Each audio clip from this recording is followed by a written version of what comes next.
with Grace. Now I have a story for y'all today. By the way, my mom's probably watching me. Okay, here we go. That's great. When I was little, I used to run across the street like this. Wait. Go back. Do it again.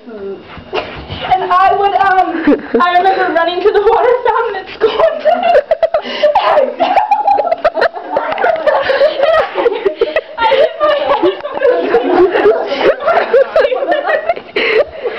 and then I told the nurse that I had sand in my eyes so I could get an eye drop because that was cool back then.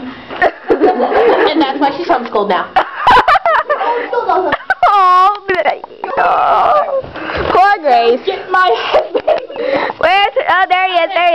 Hey, Chris, what's up? Some parents are waiting because it's Oh, okay. Bye. Get off the camera.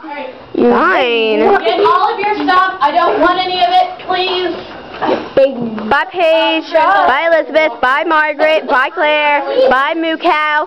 Bye, Jenny. Bye, Grace. Oh God, I just bent over. Join us next time for story time with Grace. And me. I'm kidding. No, not her. It's just Grace.